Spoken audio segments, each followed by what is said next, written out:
السلام علیکم ناظرین، ایک اہم مسئلہ اس وقت گردش کر رہا ہے سوشل میڈیا پر کہ اسلام آباد ہائی کورٹ کے کسی جج نے کوئی ریمارکس یا کوئی فیصلہ دیا ہے کہ عورت شادی ہونے کے بعد اس کو خاوند یعنی ہسبینڈ کے مال میں سے یا جائیداد میں سے آدھا حصہ ملنا چاہیے یا ملے گا، اور ریزن یا وجہ انہوں نے یہ بتائی ہے کہ چونکہ عورت شادی کے بعد امور خانہ داری نبھا رہی ہے، اس کی خدمت کر رہی ہے، اس کے بچوں کی کفالت کر رہی ہے یا خدمت کر رہی ہے، تو اس لحاظ سے اس کا حق بنتا ہے کہ شوہر یا خاوند کے مال میں سے ان کو آدھا حصہ ملنا چاہیے یا ملے گا۔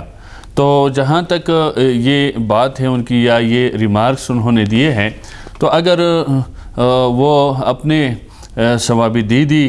اور یا اپنا کوئی رائے ہے تو وہ ٹھیک ہے، لیکن قرآن کا، شریعت کا، دین کا، رسول اللہ کا فیصلہ اس طرح نہیں ہے، بلکہ یہ اس کے خلاف ہے۔ قرآن میں صاف اللہ تبارک و تعالیٰ نے ارشاد فرمایا ہے، کیونکہ جہاں جب حصوں کی باری آئی ہے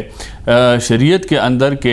اولاد کو کتنا ملے گا، بیٹوں کو کتنا ملے گا، بیوی کو کتنا ملے گا، ماں باپ کو، یہ سارے تو وہ اللہ تبارک و تعالیٰ نے یعنی خود بتلا دیے قرآن مجید کے اندر، تاکہ اس میں کسی قسم کے کوئی ابہام نہ ہو، بلکہ براہ راست قرآن میں اللہ نے ان کا ذکر کیا ہے، اور سورہ نساء کے اندر آیات نمبر 11 اور 12 کے اندر یہ ساری تفصیلات موجود ہے۔ تو اس سے متعلق اللہ تبارک و تعالیٰ نے فرمایا وَلَهُنَّ الرُّبُعُ مِمَّا تَرَكْتُمْ إِن لَّمْ يَكُن لَّكُمْ وَلَدٌ، کہ تمہارے جو عورتیں ہیں یا تمہاری جو بیویاں ہیں ان کو اس صورت میں چوتھا حصہ ملے گا جبکہ اس کے اولاد نہ ہو، یعنی تمہاری جب اولاد نہ ہو تو اولاد نہ ہونے کی صورت میں عورت کو چوتھائی حصہ آپ کے مال میں سے ملے گا، اور اگر دوسری صورت یہ ہے اگر اولاد ہے تو اس صورت میں فرمایا فَإِن كَانَ لَكُمْ وَلَدٌ فَلَهُنَّ الثُّمُنُ مِمَّا تَرَكْتُمْ، کہ اگر تمہارا اولاد ہے، بیٹے بیٹیاں ہیں، تو اس صورت میں بیوی کو پھر 8واں حصہ ملے گا۔ تو اس سے معلوم یہ ہوتا ہے کہ شادی کے بعد کا معاملہ ہے کہ اللہ فرماتے ہیں کہ اولاد نہ ہو یا اولاد ہو، تو اولاد ہونا نہ ہونا تو شادی کے بعد ہوتا ہے۔ اس لیے اللہ نے جب یہ حکم دے دیا کہ اولاد کی صورت میں 8واں حصہ ملے گا اور اولاد نہ ہونے کی صورت میں چوتھائی حصہ ملے گا، تو پھر ہم کون ہے کہ ہم اس میں ترمیم کریں کہ آدھا حصہ ملنا چاہیے، پورا حصہ ملنا چاہیے۔ دوسری بات یہ ہے کہ جو انہوں نے ریزن پیش کیا ہے کہ یہ خدمت کر رہی ہے، امور خانہ دانہ نبھا رہی ہے، تو ذرا پیچھے اگر ہم چلے جائیں، یہی بیٹا ہے، اس کی ماں نے اس کو 9 ماہ اپنے پیٹ میں رکھا، اور اس کے بعد پھر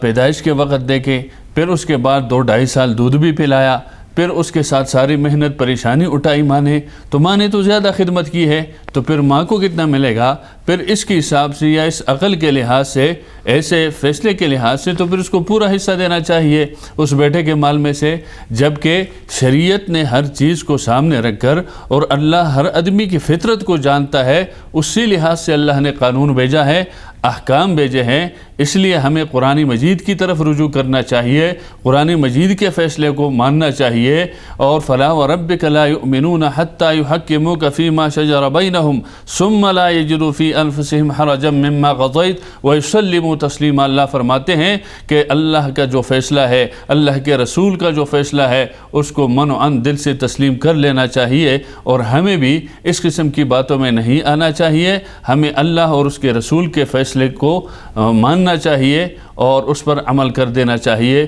اور اللہ رسول نے وہ حصہ پہلے سے 14 اور 1500 سال پہلے سے بتا دیا ہے۔ ناظرین، یہ کہ ہم مسئلہ تھا، اس لیے میں نے ضروری سمجھا کہ اس متعلق آپ کو آگاہ کیا جائے یا اس پر بات کی جائے کہ قرآن کا حکم کیا ہے۔ اللہ حافظ۔